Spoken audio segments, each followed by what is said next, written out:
తెలంగాణ రాష్ట్రంలో ఉండే మా సోదరులందరికీ సోదరీమణులందరికీ హృదయపూర్వకంగా 75వ గణతంత్ర దినోత్సవ శుభాకాంక్షలు తెలియజేస్తూ మరి ఇదే రోజు భారత రాజ్యాంగాన్ని మనకు అందించిన మహానుభావులు డాక్టర్ బాబాసాహెబ్ బిఆర్ అంబేద్కర్ గారు వారి బృందం ఏదైతే ఉన్నదో వారు ప్రవచించిన విధంగా స్వేచ్ఛ సమానత్వం సౌభ్రాతృత్వం విలసిల్లాలని వారు ఏదైతే కోరుకున్నారో ఆ దిశగా భారత దేశము భారత జాతి పురోగమించాలని మనస్ఫూర్తిగా ఆకాంక్షిస్తూ అదేవిధంగా ఈరోజు గౌరవనీయులు పెద్దలు మాజీ ఉపరాష్ట్రపతి గారు శ్రీ వెంకయ్య నాయుడు గారు అదేవిధంగా ప్రముఖ సినీ నటులు మెగాస్టార్ చిరంజీవి గారు వారిరువురు కూడా పద్మభూషణ్కి ఎంపిక చేయబడ్డందుకు వారిద్దరికీ కూడా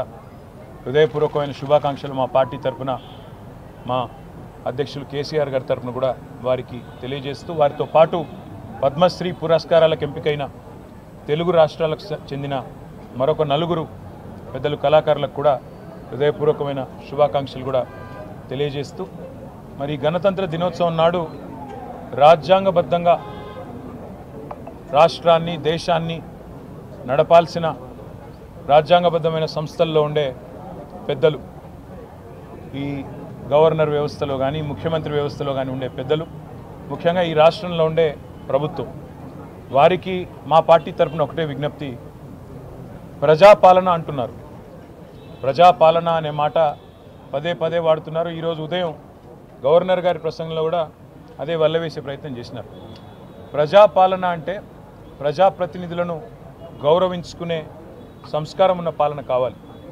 ప్రజాపాలన అంటే ప్రజాప్రతినిధులను మరి పార్టీలకు అతీతంగా ప్రజలు ఎన్నుకున్న ప్రజాప్రతినిధులను గౌరవించే పరిస్థితి ఉండాలి కానీ ఈరోజు ఈ రాష్ట్రంలో ఆ పరిస్థితి కనబడడం లేదు ఎక్కడికక్కడ మరి కాంగ్రెస్ పార్టీ నాయకులు వారి వ్యవహారం ఇవన్నీ కూడా ప్రజలు చూస్తూ ఉన్నారు ప్రజా ప్రతినిధులనే గౌరవం కూడా లేకుండా మరి ఇవాళ విపక్ష ఎమ్మెల్యేలు కానీ విపక్ష ప్రజాప్రతినిధుల పట్ల కానీ ఏ రకంగా ప్రోటోకాల్ ఉల్లంఘనలు జరుగుతున్నాయో ఏ రకమైన అవమానాలు చేసే ప్రయత్నం ఈ ప్రభుత్వం చేస్తున్నదో స్పష్టంగా కనబడతా ఉన్నది ముఖ్యంగా ఈ నెల 30 తారీఖులు నాడే గౌరవనీయులైన సర్పంచులు రాష్ట్ర వ్యాప్తంగా ఉన్న 12,769 మంది గౌరవ సర్పంచ్లు ఎవరైతే ఉన్నారో వారి పదవీకాలం ముగిసిపోతూ ఉంది పదవీకాలం ముగిసిపోయే లోపల ఆయా గ్రామాల్లో ఉండే కార్యక్రమాలను అంటే ఎక్కడెక్కడైతే పనులు పూర్తయినాయో గ్రామ పంచాయతీ భవనాలు కావచ్చు ఇతర కమ్యూనిటీ హాల్స్ కావచ్చు వాటిని ప్రారంభించుకుంటామని చెప్పి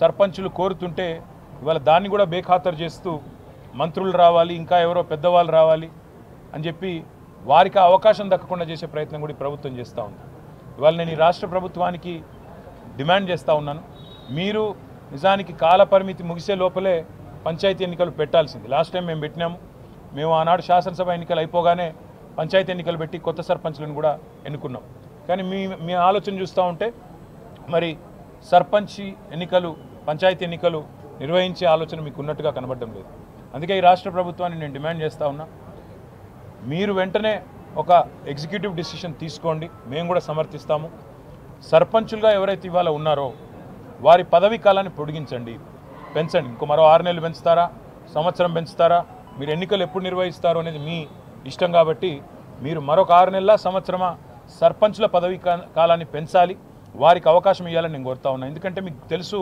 ఇదే టర్మ్లో కరోనా వచ్చింది పాపం కరోనా వచ్చినప్పుడు కూడా సర్పంచులు పూర్తికాలం వారికి దాదాపు 2 ఏళ్ళు వృధా అయింది అందుకే సర్పంచ్ సోదరుల తరఫున సోదరీమణుల తరఫున మా పార్టీ తరఫున నేను ఈ రాష్ట్ర ప్రభుత్వాన్ని డిమాండ్ చేస్తూ ఉన్నాను పర్సన్ ఇన్ఛార్జ్ల పేరిట ఇంకెవరినో నియమించి మరి ప్రజాప్రతినిధులకు అగౌరవపరిచే విధంగా కాకుండా అవసరమైతే పర్సన్ ఇన్ఛార్జ్గా ప్రస్తుతం ఉన్న సర్పంచ్ గారిని నియమించండి తద్వారా వారు పర్సన్ ఇన్ఛార్జ్గా కొనసాగడానికి కూడా అవకాశం ఉంటుంది నేను చట్టం కూడా నిన్ననే కొత్త పంచాయతీరాజ్ చట్టం కూడా మా ప్రభుత్వం తీసుకొచ్చిన చట్టాన్ని పూర్తిగా నిన్న నేను పంచాయతీరాజ్ శాఖ అధికారులతో అదేవిధంగా ఇతర న్యాయ నిపుణులతో కూడా నేను మాట్లాడినాను ఇందులో ఏ రకంగా కూడా చట్టం మీకు ఆటంకం కాదు మీరు ఎగ్జిక్యూటివ్ ఆర్డర్ ద్వారానే మీ ప్రభుత్వం యొక్క విచక్షణను వినియోగించి మీరు వెంటనే మరి సర్పంచ్ల పదవీ కాలాన్ని పొడిగించండి అని నేను డిమాండ్ చేస్తూ ఉన్నాను మా పార్టీ తరఫున తప్పకుండా మీరు చేస్తారని చెప్పి కూడా ఆశిస్తూ ఉన్నాను గౌరవ సర్పంచ్లకు కూడా నేను చేసే విజ్ఞప్తి ఒకటే ఈ ప్రభుత్వం ఇవాళ 30 తారీఖు లోపల మరి ప్రజల చేత ఎన్నుకోబడ్డ ప్రజాప్రతినిధులను కాదని ఇవాళ ఉద్దేశపూర్వకంగా వాళ్ళు మరి కొంతమంది వాళ్ళ తొత్తులను పర్సన్ ఇన్ఛార్జీలుగా పెట్టుకొని నడిపించాలనే ఒక ప్రయత్నం ఏదైతే చేస్తున్నదో ఇది వాంఛనీయ పరిణామం కాదు. అందుకే మేము గౌరవ సర్పంచ్ సోదరులను కూడా కోరుతా ఉన్నాం, మీరు కూడా ప్రభుత్వాన్ని డిమాండ్ చేయండి, మీరు కూడా ప్రభుత్వాన్ని అడగండి. తప్పకుండా ప్రభుత్వం ముందుకు రావాలి. ప్రధాన ప్రతిపక్షంగా మేము కూడా దీనికి అండగా నిలబడతామని చెప్పి కూడా తెలియజేస్తూ మరి గణతంత్ర దినోత్సవం నాడు మరొక విషయం కూడా మీ దృష్టికి నేను తీసుకొని రావాలి. బాధాకరమైన పరిస్థితి ఏమంటే రాజ్యాంగపరంగా హెడ్ ఆఫ్ ద స్టేట్గా ఉండేది మన రాష్ట్రానికి గవర్నర్ గారు, ఎందుకంటే కాన్స్టిట్యూషనల్ హెడ్ అంటారు వారిని.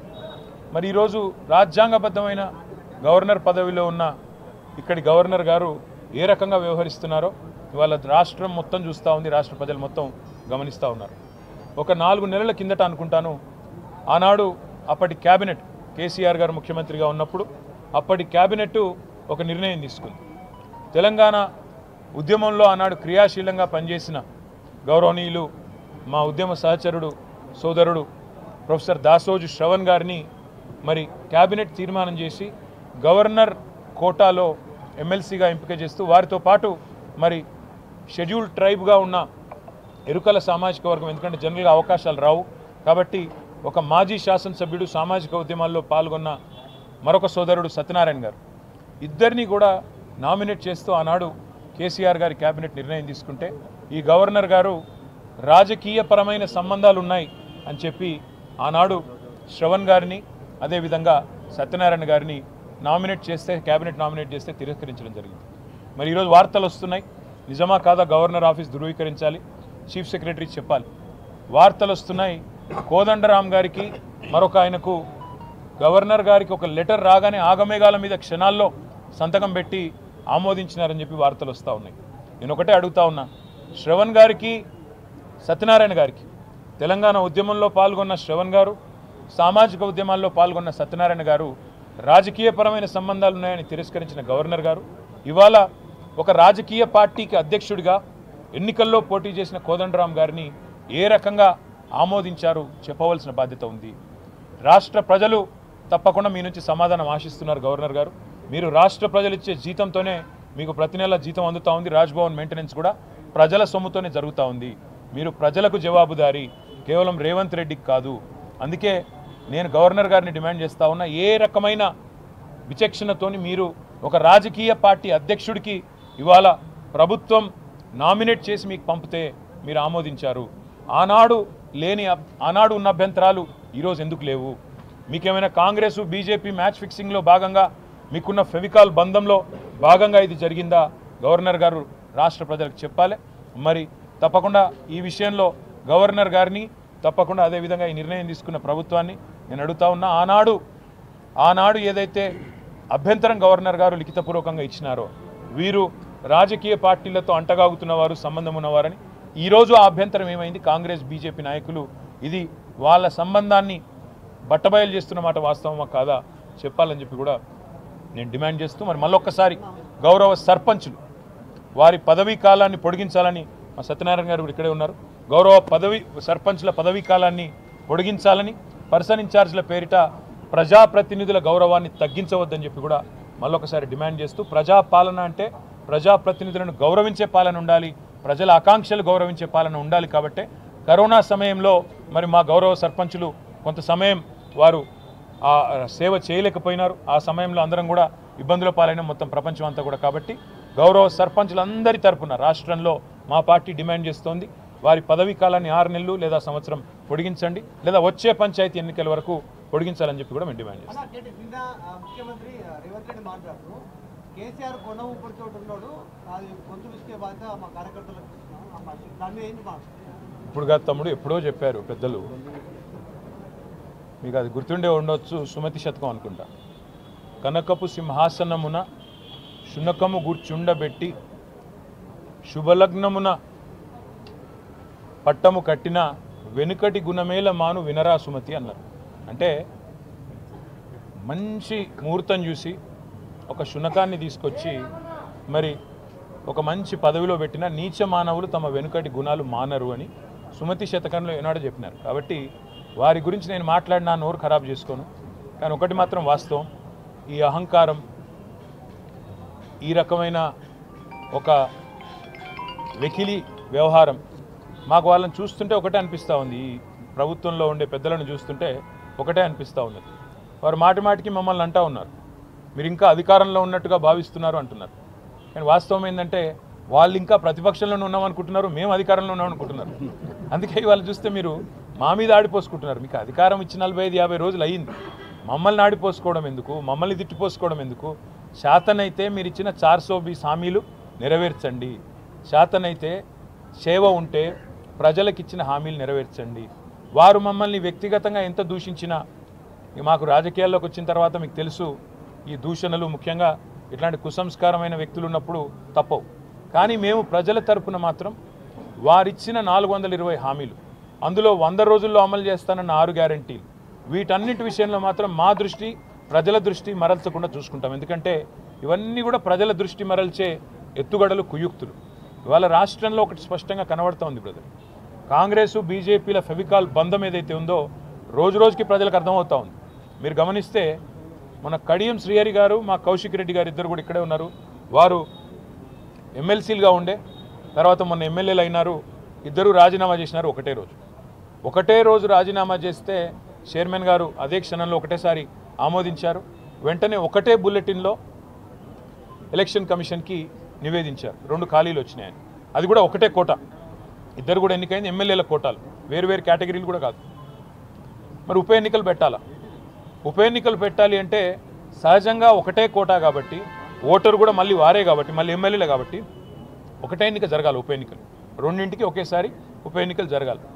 ఏం జరిగిందో మరి ఢిల్లీలో మతలబు, రేవంత్ రెడ్డి గారు పోతారు, అమిత్ షా గారిని కలుస్తారు, గంట తర్వాత బులెటిన్ వస్తుంది, 2 ఎమ్మెల్సీలకు వేరువేరుగా ఎన్నికలు జరగాలి.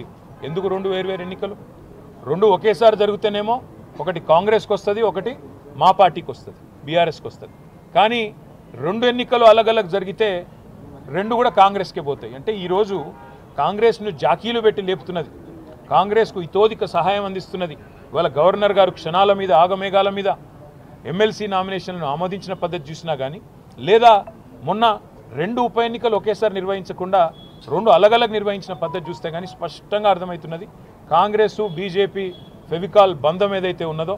మన బండి సంజయ్ గారు కూడా బాహాటంగా చెప్పారు కదా, స్పష్టంగా చెప్తున్నాడు ఆయన, మీరు మేము కొట్టుకుంటూ కాదు, ముందు బీఆర్ఎస్ను ఖతం చేద్దాం అనే మాట మాట్లాడుతున్నాడు. ఇక్కడ గుంపు మేస్త్రి గారు కూడా అదే మాట్లాడుతున్నాడు. కాబట్టి నేను అనేది రాష్ట్ర ప్రజలకు నేను చేసే విజ్ఞప్తి, వాళ్ళ ఏం జరుగుతూ ఉందో అర్థం చేసుకోండి, అవగాహన చేసుకోండి. నిన్న మొన్నటిదాకా మా మీద దుమ్మెత్తి పోసినారు, మీరేదో బీజేపీతో అంటగాగుతున్నారని. కానీ ఇవాళ ఎవరితో అంటగాగుతున్నారో ఈ పరిణామాలు చూస్తుంటే స్పష్టంగా కనబడుతూ ఉంది. మరి ఇంతకంటే ఎక్కువ రాజకీయాలు, రాజ్యాంగం అమల్లోకి వచ్చిన గణతంత్ర దినోత్సవం నాడు ఇంతకంటే ఎక్కువ రాజకీయాలు వద్దు. కానీ ఒక డిమాండ్ మళ్ళీ నేను పునరుద్ఘాటిస్తూ ఉన్నా, ఈ రాష్ట్రంలోని ప్రతి సర్పంచ్ సోదరుడు సోదరి తరపున మా పార్టీ డిమాండ్ చేస్తూ ఉంది, వచ్చే పంచాయతీ ఎన్నికలు జరిగేంత వరకు సర్పంచ్ల పదవీ కాలాన్ని పొడిగించండి. ప్రజాపాలన అంటే ప్రజాప్రతినిధులు నడిపించాలి తప్ప పర్సన్ ఇన్ఛార్జీలు నడిపిస్తే దాన్ని ప్రజాపాలన అనరు.